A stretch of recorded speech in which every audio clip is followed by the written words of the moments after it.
And here comes Milwaukee. Forbes another three. Oh, no! This is the Random Screw Heap Podcast. Welcome in to the second episode of the season. It's December. Fuck you. I'm your host, LJ Cascon. I have Hot Take Harry. I made some deal with the devil to get Harry back. I told you last time George was dead. I did some weird voodoo Louisiana shit. He's alive again, so George is back. And we have Royal again, of course, too, because we had to bring on the quad feed here. We had to crank 90s for you just to talk about this team. Good teams win. Great teams cover. And the Miami Heat, I had them winning by 40 tonight. They won by 41. So they covered for me. So a nice little pocket full of change for me now. I just want to talk to you guys now because obviously George hasn't been on yet for an episode on the season. Harry and Royal and I talked about the start, the kind of murky back and forth start that they've had. I had this whole spiel planned out on how I was going to dog on some of the players because they were playing like shit. And then they go out and they beat an elderly man by 41 points. So I'm kind of conflicted. Honestly, that Miami tied a franchise record with 24 threes against Los Angeles because that's just kind of the team that the Heat are this season. They currently sit at 10-10. The coined term for at least this build has been inconsistently consistent. Some nights they look like an NBA team. Other nights, do they? Tonight was one of those nights. And so, you know what? I'll start with a positive. We can go around here. I want to know, we'll start with you, Harry. What do you make? Does this win make you think of this roster any differently? Or are you just honestly like, yeah, they're 10-10. Sometimes you're going to win by 41. Sometimes you're going to lose by 41 with this team. Yeah, it's par for the course. I mean, obviously, beating the crap out of the Lakers is fun, but, they also lost to a really terrible Toronto team last week. This is kind of the team that we've come to know and not love. We don't love. So that's just where we are, right? So, I mean, I guess a lot of good performances tonight. Herro was very good. Bam looked more engaged because Bam has had a really not so good start to the year. Not particularly shooting well or doing a lot of everything. Tonight he had the passing game working. I think Bam had 7 assists tonight. So, it was obviously things are clicking on all cylinders. We can beat an NBA team by 40 points. But, I think this is kind of just who the team is. You don't know who you're going to get night tonight. I think you summed it up well with consistently inconsistent. That's kind of who they are. And nothing with this team is really going to change until they make the changes they need to make. So I do think Terry's been a tiny bit better off the bench. Obviously, separating Herro and Rozier has been better for those two guys. And I just think that we're kind of just going to be in this limbo until they do something else. So, good win tonight to get back to 500. The East isn't particularly good, so obviously they could win a series or two, at its absolute peak, but we're going to be having the same conversation we have at the end of the year if this is the same guys. They've added a couple guys that can play. I think Pele Larson looks like a guy who can contribute off the bench. I mean, they tend to find these guys in second rounders and undrafted free agents, but I just think as a whole, you're kind of dealing with the same thing. And we're just, I don't know. I'm just waiting for this. To be honest, guys, this is the least excited I've been about a basketball season, possibly in my entire life. Got really into Panthers hockey, and I was into the Hurricanes before they tore my heart out. So, it is what it is. I'm here for you guys. I'm really not here for any other reason. All right, it's funny that you brought up the Hurricanes because, it was not too long ago. I remember a lot of Hurricanes fans talking to me about how they were going to steal all the Florida recruits. Shut up! All I saw was the Gators jump them in the recruiting class on signing day today. So I'm pretty happy about that. But that's one thing that brings me joy, that brings other people on this panel not a lot. News. Fake news. I'm just saying it's not me. I'm not saying it, but people are saying, so I'm going to read into it. Royal, I want to hear about you now, though. How do you feel? I mean, obviously, I'm asking you for the people to hear because I just watched the postgame show. I know whether or not Tyler Herro should be given any credit for his performance tonight, but go ahead, talk about that third quarter for the people that didn't see the postgame show. Yeah, so the Heater winning the title, I think that's what the great takeaway from this was. But in terms of the team as a whole, like, it's just a matter of how you want to look at this team. Like, if you want to look at them as the glass half full team, scrappy team that can give anybody hell in the playoffs, then you're going to lean into what they did against the Lakers, which is having Haywood Highsmith shoot 4 or 5 from 3, having Tyler Herro go 7 for 7 for 3 in the third quarter of a game that was already won. Or like you're going to buy into Terry Rozier bench minutes where he got his 16 points and he looked like he was getting back on track, but it all came in garbage time. So like this, if that's what you believe, then like if you believe this team is competitive, then you're going to lean into that. If that's not what you believe, then you're going to think back to what happened versus the Boston Celtics where the Heat shot 35% from the floor. And Tyler Herro shot 6 of 19 and Bam was 6 of 18. Like it's kind of, they're a 500 team and they feel and look just like a 500 team. Now tonight was fun. Like I'm for those of you who are listening afterwards, we're doing this right after the post-game show from the Lakers game. So tonight was fun. Like it was cool to see. But again, like Tyler Herro's points, while fun, were meaningless because he shot like shit in the first half of the game and we were still winning by a lot. But that's because the ball was moving. Everybody was getting involved. Bam was aggressive. Things of that nature. Like I don't want to diminish kind of like his ascension this season. I mean, I do, but I won't. It's cool. You know what I mean? More catch and shoot stuff. Sometimes the shot selection is still mind numbing, but they go in. So you want to buy into it. You want to think that he's taking kind of this next step in his evolution. But like the case has been with this build so far, it's a little bit too goddamn late. You know what I mean? Now you're on the other side of Jimmy Butler. Now Bam is kind of leveled off his offensive production to the point now where he's dipped. But I believe that'll find its level by the end of the season. But like people know who I am at this point when it comes to this team. I am a pessimist. I am a show me type guy. They have not shown me anything that I haven't seen before. Like these types of wins, the type of losses that we see in the crew over the course of the season, all, like Harry said, all par for the course when it comes to a Miami Heat season. So, like, I have not taken Harry's approach. I have not completely disconnected from the Miami Heat whatsoever. I've just taken the approach that I'm just going to look at this game by game. And so for this game, they made me happy. The next game, they will make me miserable. But I will leave tomorrow's problems for tomorrow's Royal. And I think, bro, the only other issue with Herro is like even when he has, like he was excellent on offense today, and he's had games where, you know, he's been exactly what they needed on the offensive end. But then you look at a game like Monday against the Celtics, and they were just like picking him apart. And so even when he's like excellent on offense, you're always worried that if a team really wanted to focus on him on the other end, they're going to get whatever they want against him. And it always begs the question, can you win with a guy like that? And I think the answer is no.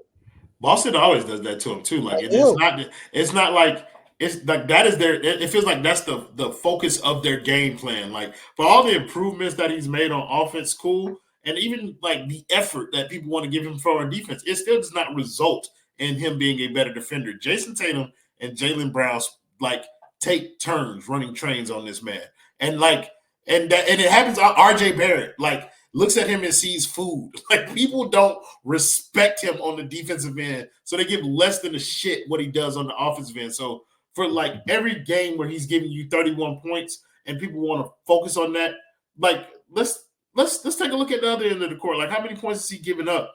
And like and to let that help navigate you towards what his net value is. Like again, I do want to, but I'm not going to take away from what he's done offensively. Like shout out to him, but like brother, there is context, and I have that context that most people just don't want to damn it here. No, I think it's really I think it's shut up, LJ. All right. I mean, I'm just the host. Fuck me, I guess. That's fine. Go ahead. Fuck you. All I right, think it's go funny ahead. that you brought up the Celtics before as well, because you've got a guy over there who, like, even today, and you mentioned that Tyler Herro, when he doesn't have a good shooting game, that's it. You've got empty minutes and cardio on the floor at that point. But you got a guy that today over there shot 4 of 15, Derek White. At the end of the day, 4 of 15 or not, he got 11 assists, and he defends at a high fucking level. So when people come up, and I think it's like the perfect comparison. That's Tyler Herro has not reached the discussions that he laid out for himself with the Trae Youngs, the Doncic, the Booker. He's not in that realm of category, not even in like the realm of discussion. Like the question is he's competing now with guys like Derek White in terms of like what he can bring. And as long as Derek White can still provide high level defense and playmaking while shooting 4 of 15, which by the way is like a 48% for 3-point like shooter, a 45% 3-point shooter this year so far. It's like something ridiculous. How can I consistently sit there and say, yeah, look, he had a great quarter, shot 7 of 8 from 3. I'm looking at him like, well done. But if he didn't flip the switch that game, you're looking at a guy who's done absolutely nothing. So in the context of these discussions, like you look at a player like that, I can guarantee you front offices around the league will look at it the exact same way, where, okay, it's nice to have a guy that can give you 25, 27 a night, but when he's not shooting and he's not doing that, he's literally Drew Smith with worse defense. I don't know if other GMs are looking at it that way, George, in terms of because I think other GMs see the role that he's been casting in Miami too, and they're thinking like with his new improved like catch and shoot like statistics or whatever, if we can just get him in a role where that is all that he has to do, where he's not a primary scorer, but secondary. So think, and I know people think Detroit, for example, we got Cade Cunningham who's going to do most of the ball and it's going to get him wide open, easy catch and shoot threes. If we can get him here, then that's an improvement for us. I don't think they look at it as kind of like the same way Miami's using it. The issue I have with that, front office is always going to have the mindset of I can fix him. That's every professional sports team's front office's mindset is, hey, if we get them in our system, maybe we can kind of manipulate the way that he plays the game, especially someone so combustible as Tyler. So I don't think GMs would be that picky and choosy based on, oh, well, he combusted for one quarter, right? It's like, oh, damn, we could use that for a quarter is how most of them would honestly look at it. But where are you going with it? Like kind of like trade value type of thing?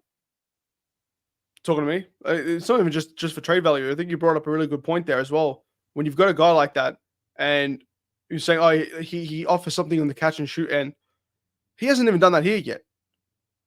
Like, in all seriousness, he hasn't done that here. What the fuck makes you think he's going to walk into another system and then go do that job there? Like, we've tried to put him as a catch and shoot player, and he still insists on taking 5 dribbles before a shot. It doesn't change. It's like the photo. That's before this year, though, George. Like, I mean, no, this year's different. Like, we cannot take these sample sizes. This is the new Tyler Herro. I think you can. But you can't take him right now and slot him next to, like, the only other place I think that it would work well is like in a Milwaukee or something like that, in that sort of system. Ding ding ding ding ding. But like I'm looking at that sort of thing where if I'm a GM looking to trade for a guy like that, I need to make sure he's going to accept that role. I think he would accept whatever role he's given, but I mean, Tyler's of years past, no. I really do see a difference in his game this year, though, because obviously everyone's argument was like, well, he's just shooting at an extremely high clip, or not high clip. He's shooting at such an extremely high percentage that, oh, that's going to go down because that's not obviously sustainable. But it's his shot selection, his shot diet has honestly been a little different to me, too. I don't know if the numbers, well, I haven't even looked at the numbers, so I don't know if they're against me or in favor of me. I hope they're in favor of me because I like a good supporting narrative argument, but that's neither here nor there. I think from the eye test perspective, I see him getting to the rim a lot more. He's way more likely to drive to the rim instead of taking like a short mid-range pull-up or fadeaway. And that was the whole like argument for him, right? And then you said he's going to take 5 dribbles before he takes a shot. In years past, yes, in this quarter, in the third quarter, when he was most deadly, he wasn't doing that. Exactly. Right. But I think he's found a groove a little bit. Look at the last 4 games. His shot selection regressed the same as it was last year. I'm not talking about totally regressed. I'm saying it got back to a level where he was still taking off balance shots. He was still taking ill-advised pull-up like jumpers. It happened again. So I need to see it for a larger sample size. Well, the difference is that now those shots are 3-pointers as opposed to mid-range shots. So he's like that floater that he was so good at or whatever. Like he's all but eliminated that shot out of his game. So it like what LJ's saying, like it matches the eye test that he's taking shots closer to the rim. So he's either shooting 3-pointers or layups. Like he's the one most bought into kind of like the new offensive thing that they have going on. Like if he ain't shooting that 3-pointer, it's a layup. And if it ain't a layup, it's a 3-pointer. It's barely like the mid-range has been all but eliminated out of his game. I know Harry's loving this because he ain't had to say shit in a minute.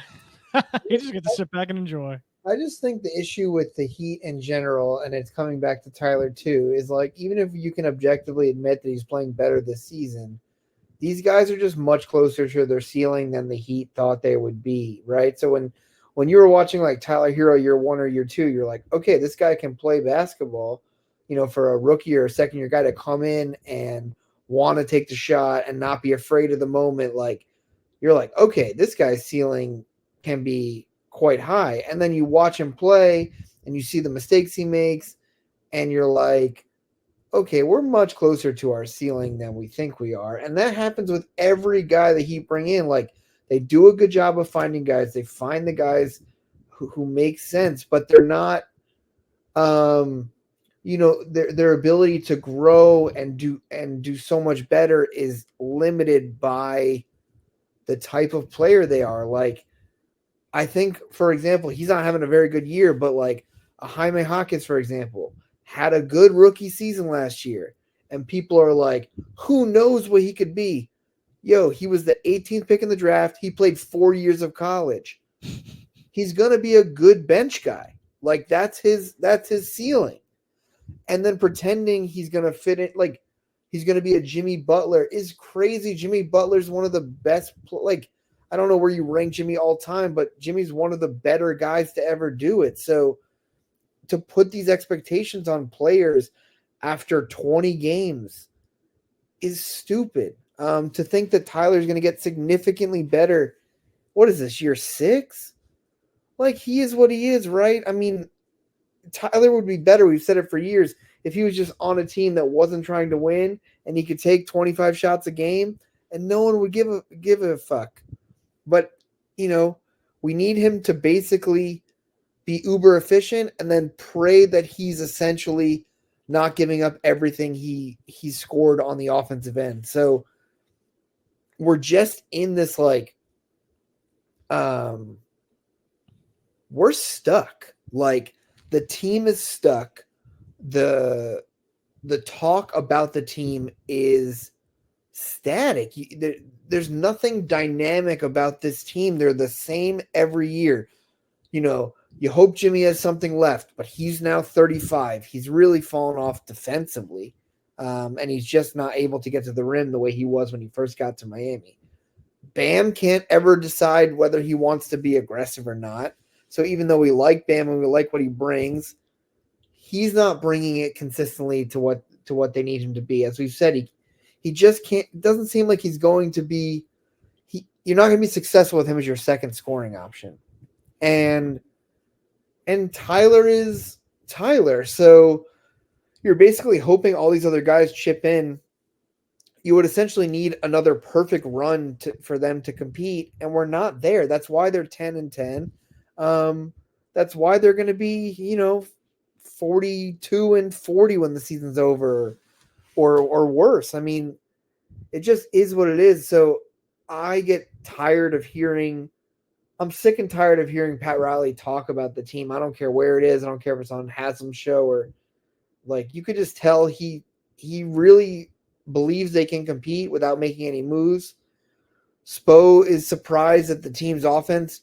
They're saying, oh, it's so much quicker in the preseason. They're still slow as fuck. This is a tired product. It's time to do something different. And if we get to the trade deadline and we're still having this conversation, my dog's going to be doing these pods. He can bark and woof and do whatever he needs to do because it's not going to be any different than what we've been saying. And I can't keep doing this. I appreciate you guys letting me say my piece. That's why we only get one pod every 3 months out here. It's because look, I'm the person pushing for more pods, but I also am a person who is trying to talk about this team every day. Like, there just ain't shit left to say. Like, so shout out to everybody who's making content about this team because it's tough. Like Harry said, it's static. It's so boring.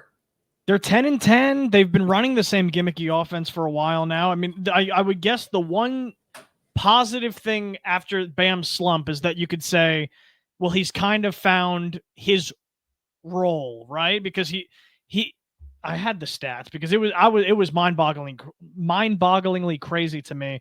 Like his offense, obviously, I said on the post-game show the other night with you and George Royal that his offense, in my opinion, was never good. He's never been a just generically good offensive player.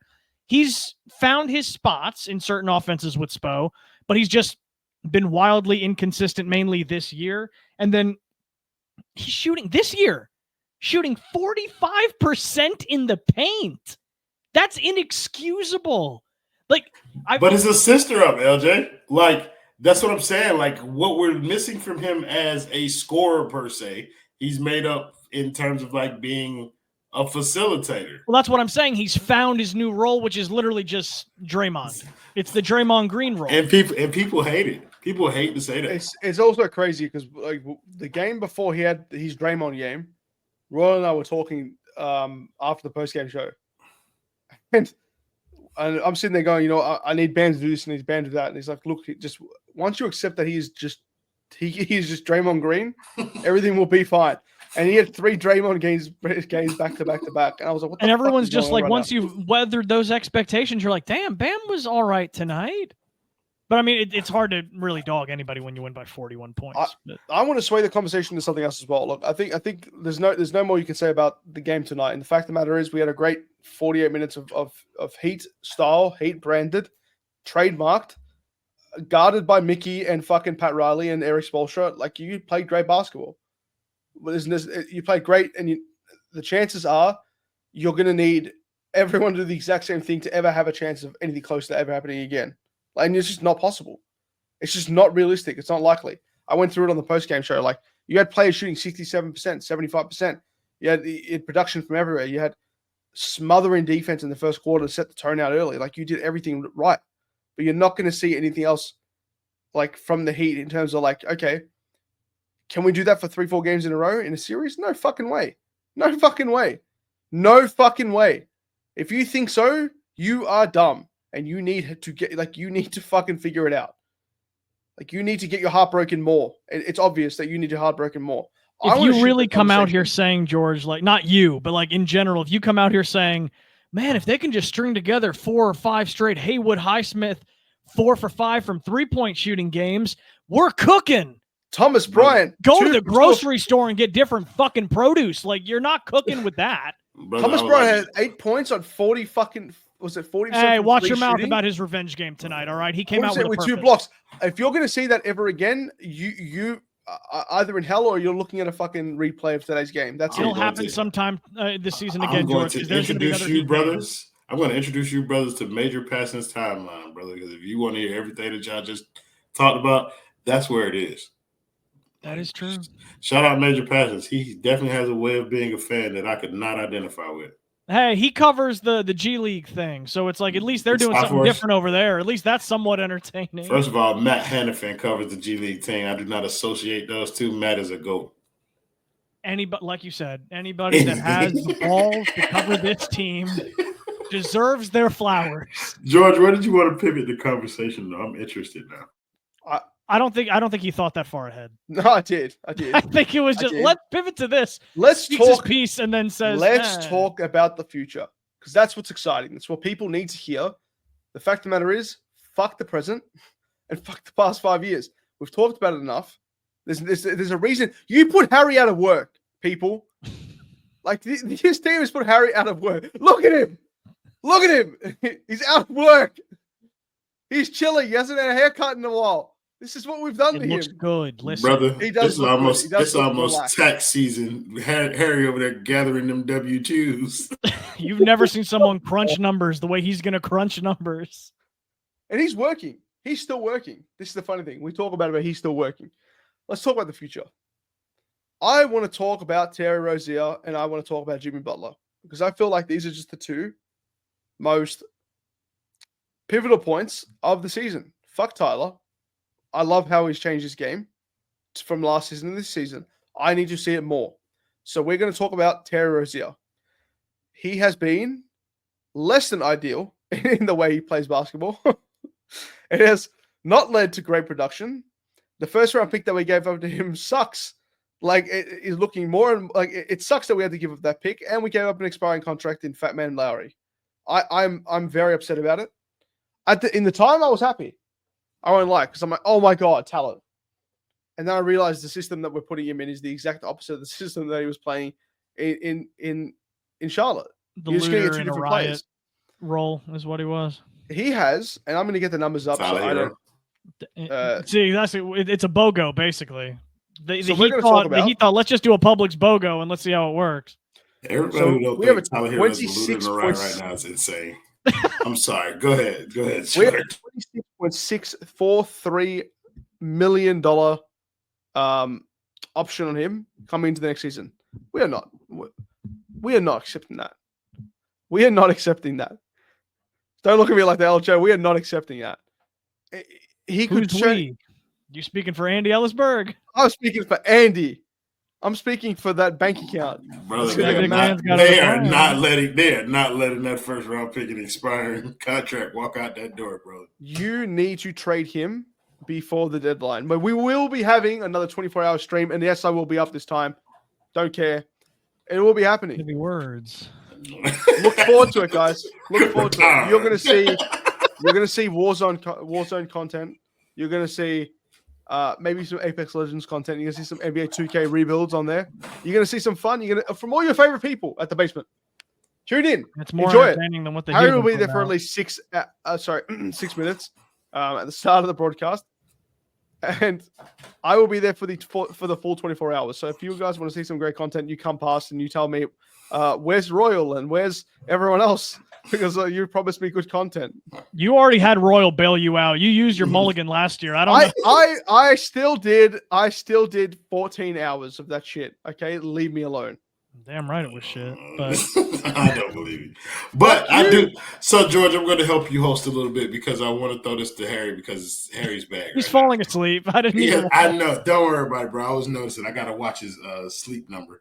But but no. So if we're talking about pivoting, I asked George this question a little while ago. It was if Miami's going to pivot, then that ultimately means that they need to pivot to a younger Bill, right? Like that would explain Pele plan, but that would also mean less Kevin Love.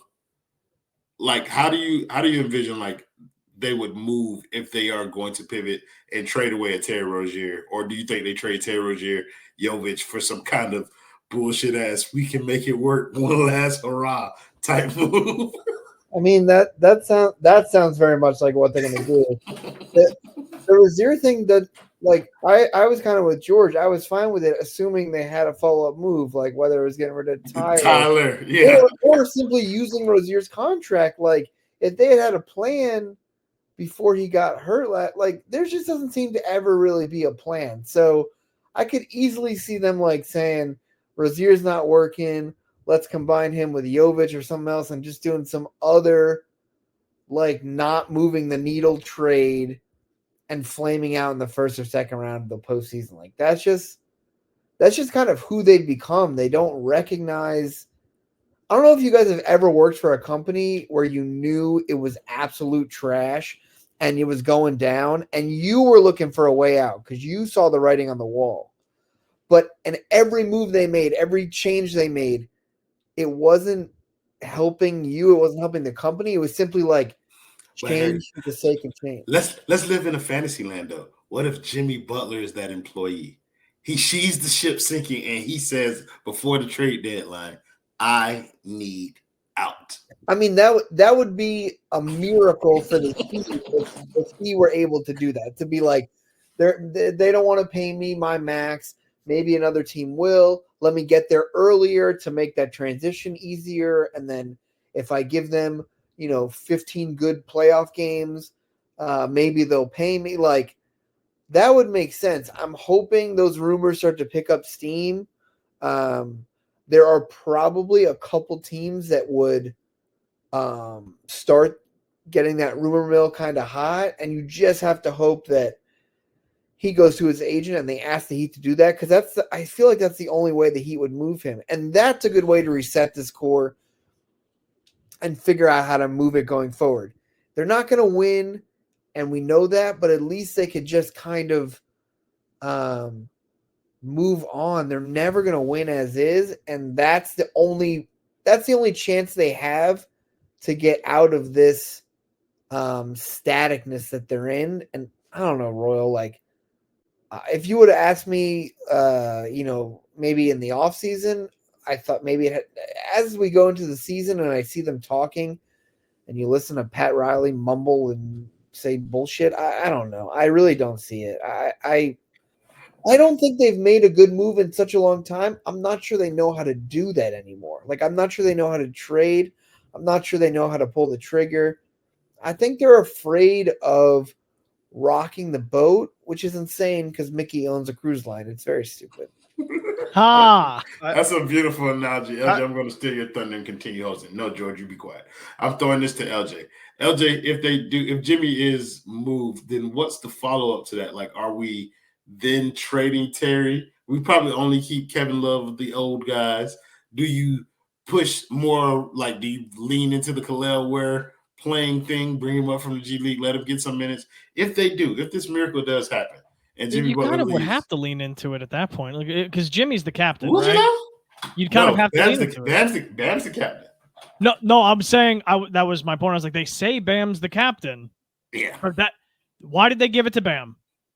What hasn't Bam said it too? Is like, well, because nobody else fucking wanted it. What?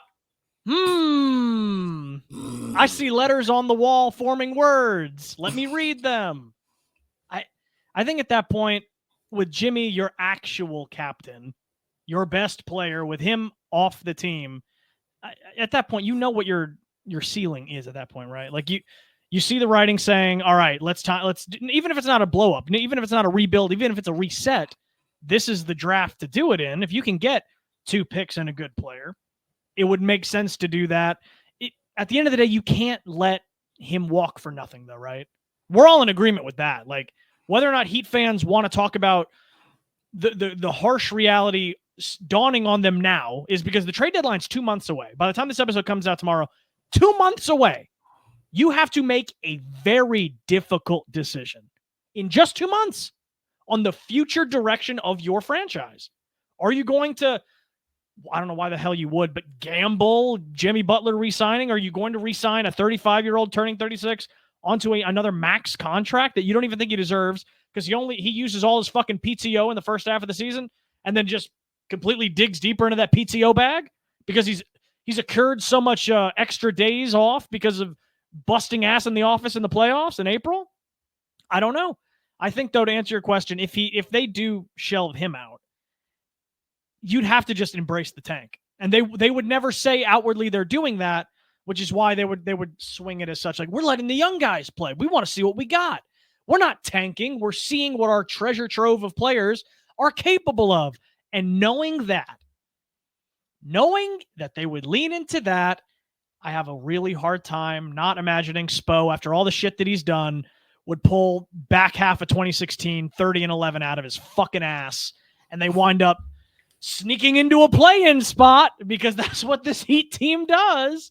They would find their way. You'd be like, okay, wow, Jimmy's gone. We got a couple picks. We can keep our own if we make it to the lottery because it's lottery protected this year in a very good draft.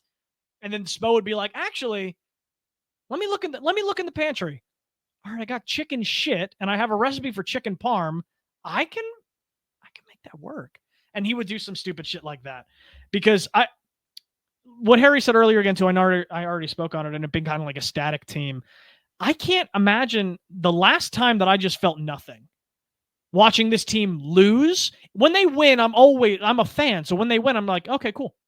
Like, that was fun. Like, tonight, fun brand of basketball. You can count on one fucking hand how many times you can say that in the last calendar year about this team. But when I went to the Hornets game last week and watched the Heat play. They were up 20, and I was like, okay, this is kind of fun. And then when they were in the midst of blowing it and they lost the lead and they were down by 2 before Tyler fucking put on his cape, I wasn't even mad. I felt nothing. I was like, yeah, my reaction. I went with my mom and my wife, and both of them looked at me and they were like, are you okay? And I'm like, I don't fucking care. They're shit. I don't feel, you can't hurt me anymore. You can't. And no matter how hard they try, they honestly can't, because the first half of 2016 was the last time it was like this where I just didn't feel anything. When they lost, I was like, all right, cool, whatever. When they went 11-30, I was like, whatever. Let me explain to you when they will hurt you. When Jimmy Butler leaves this roster, that will hurt. Nothing. That will hurt. No matter when Jimmy leaves, it's going to hurt, because it's like he brought them back to being relevant from that fucking murky ass window they were in. No, that's the narrative that we will not push on this podcast. I'm okay with pushing it because I'm thankful for entertaining basketball. The Miami Heat brought Jimmy Butler to relevance. I mean, they did that too. Not the other way around. It's not the other way around. Okay, if you want to play it that way, then that's fine, because that's the last time Pat did anything worth a fucking damn. So, correct. And he's been just sitting on his lawn playing fucking shuffleboard ever since, because he hadn't done much since. And doing Udonis's podcast. The last thing I'll say, kind of just about the Jimmy thing, is they'll either do something stupid where I don't think they'd let him walk for nothing, but they'd make some terrible sign and trade to both help him out and get a piece back that they thought would be close, and it put them into like cap space. What does cap space do for them now? There's just not a lot out there. So you're just in this weird position where you don't want to pay Jimmy, but you don't want to trade him now. Like, they should have traded him last year, but now they've waited to this year. They're kind of waiting for him to be the bad guy because they don't want to be the bad guy. They're just never out in front. They're not making the move, right? They're not. It's the Bill Belichick thing, right? You want to make the move a year too early rather than a year too late. I really think the Celtics and Heat are foils at this point.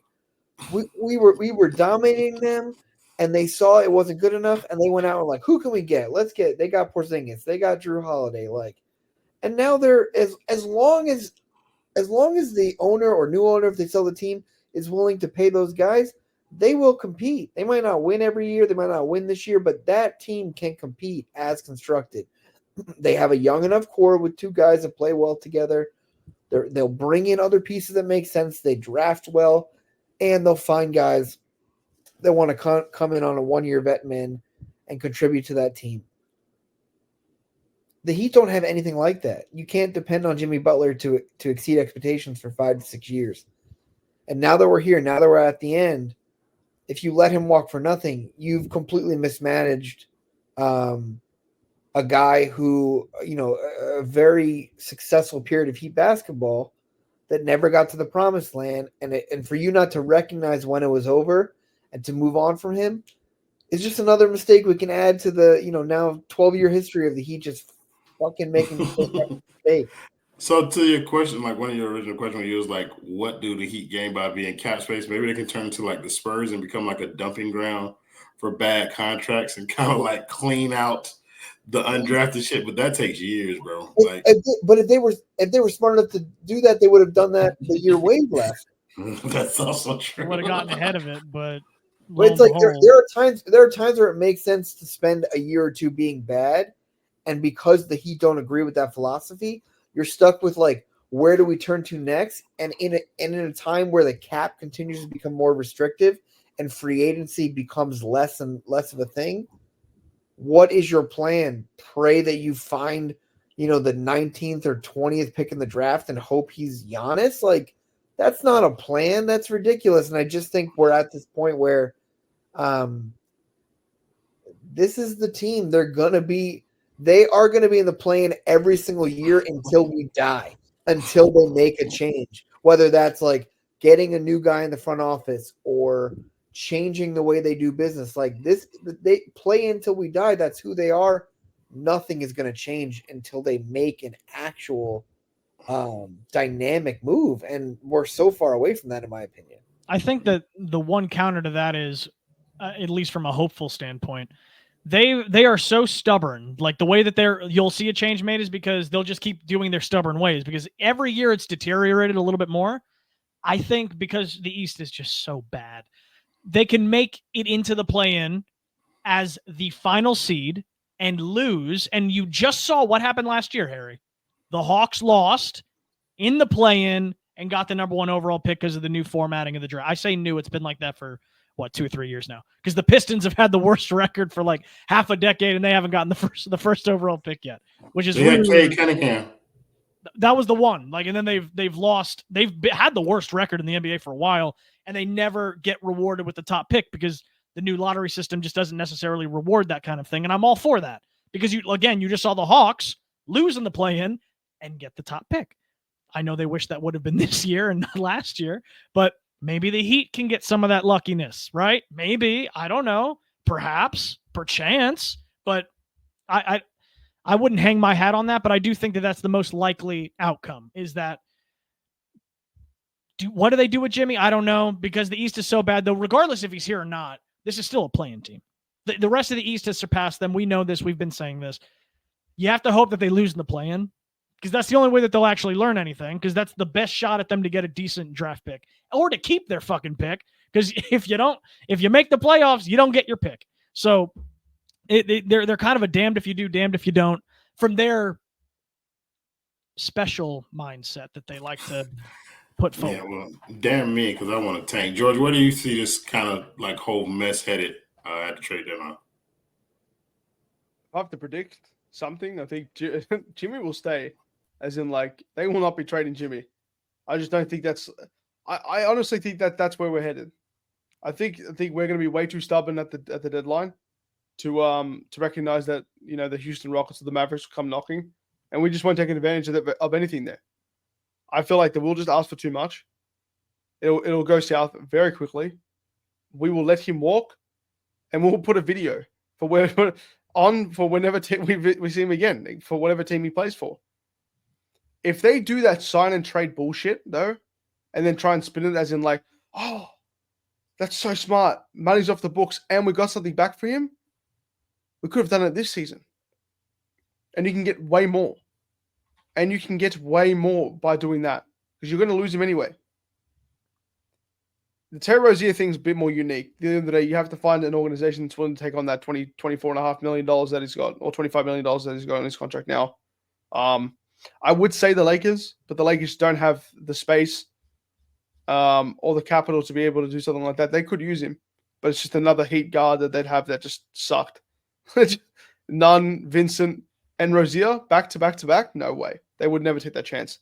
But there's not really, in my, like, if I'm thinking now, there's not really many teams out there that's looking for a score first guard like Terry Rozier that needs him at this point in time. Maybe the Spurs, but the Spurs are experiencing something great with Stephon Castle. Like, he looks great. He looks really good. Him and CP3 look great. Like, I'm happy with that. If I'm a Spurs fan, but maybe the Pistons, but Malik Beasley's looked like a revelation for them, and Ivy's having a really good year. So even that avenue's just looking like crap. Timberwolves, maybe the Knicks, I don't know. But anyway, no, they got Rob Dillingham. If they needed something like that, they already got it on the roster. Yeah, no, 100%. I'm saying that your options are limited. Your options are not looking fruitful at all. Like, yeah, we've got a bunch of contracts coming off the books next year, but if you were to get rid of the $52 million deal that you've got on as a player option for Jimmy now, if you were to get that off the books, you got Duncan. Obviously, it would be some sort of idiot to say no to $20 million. He's gonna opt into that deal. You lose Terry Rozier, you lose Burks, Richardson, Bryant, Christopher, Johnson, Smith, and Zion Pullen. Like, these are just guys that just you're never going to see ever again in a Heat uniform until they're 38. Like, it's the truth. So you've got no flexibility because you're paying $37 million to Bam next year, which is fine. I'm okay with that. $31 million to Herro. $26 million to Rozier if you don't get rid of him. Like, I don't know. I just think that Jimmy stays, Rozier gets moved to a team. But I just don't see how there's a team out there that's looking at that going, yeah, we need Terry Rozier on our team right now. It's rock bottom of his value is when they would be trading him. This is the rock bottom of the Heat. Gave up a first-round pick to get him and would be getting rid of him at his absolute fucking rock bottom. At his rock bottom. I like the SpongeBob reference, but thank you. I'm looking at this and I'm saying this is the bleakest. And I'll never forget the day that the Bleacher Report released the bleakest future in the NBA, and it was number 1 was the Miami Heat. I didn't see that. That was. Hold on, let them cook. They're onto something. It was not now. I'm talking about. This is the year that we had the year before the Dion Waiters 30-11 second half of the season. Like that Bleacher Report came out, the bleakest future, and then we had Josh Richardson, Josh Richardson, Josh McRoberts. No. We had Richardson, we had Waiters, and we had Whiteside go 30-11. That was the same year, wasn't it? That call was together. Rodney McGruder minutes. And then we turned it all around. We need a push in that direction where it goes, okay, Pat, if you're going to stay here, we need you to open your eyes. We need you to sit in the boardroom, and we need to talk about the future.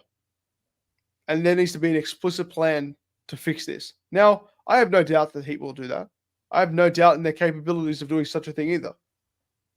Even through all this shit, I think that Pat Riley will wake up and smell the tapioca pudding and say, it is time for me to hang it up. But before I do that, let me cook.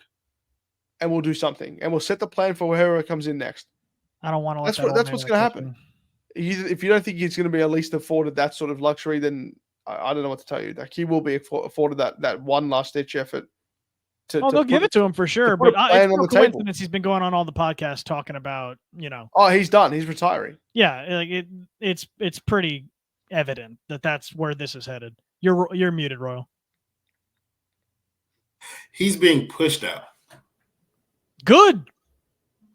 I don't care how the fuck he leaves. That's why you named the court after him, bro. Like he's already been told, like not much more of this shit. Like when that happens, when a living person in the organization gets an honor like that, like they didn't even let Wade's statue sizzle for a couple minutes before they put Pat Riley. Like nah, bro. Like we finna smush all this shit together. UD just retired. Wade get a statue. You get a court. All three of y'all get the fuck out. Like, we need to move this shit into a different direction. And I feel like that's what needs to happen. Like, clean his ass out. Like, if they fired Pat Riley, then they put the rest of the goddamn organization on the P's and Q's, bro. Like, Mickey was signing the checks one day, and he's like, we're paying Drew Smith what? Get his ass in the room now. We need to have a talk. Where is Pat? What the afternoon? He's sleeping. Fuck. If that's what it takes, then I'm very happy Drew Smith is I reckon they were signing checks and they were like, what the fuck are we doing? Hey, what I smell. Who is Zion Pullen? Hey. Who is Florida Gator legend Zion Pullen? He's good. I like him. I'm talking about what Mickey would be saying. Duncan still clearing checks. He's still got. Wait, I'm paying Duncan what? How many more years? Thomas Bryant 2.8. What? You told me Thomas Bryant opted out. Kevin Love. Kevin Love's alive. What year is this? I'm trying to tell you. Waking up with the fucking Jetsons and we're still paying Kevin Love. They getting the fuck up out of there, bro. Like, Oh my God. I think Pat Riley's tenure is like wrapping up. Just like this podcast episode. Woo! Give me some water. Cool me down. That's the best fucking send-off you're ever going to see on this episode this season. We're done. Love you guys. I don't know. I don't have the video pulled up. I should have probably been thinking about that. I got it. Don't worry. Fret not. I got it. Okay. I love you guys. Thank you, George. Thank you, Royal. Thank you, Harry. If you're watching on YouTube, you saw Harry went to go to bed a couple minutes ago. It hurt his heart. He can't. I don't think you guys understand. His heart monitor needs to be turned on when he has to talk about this team.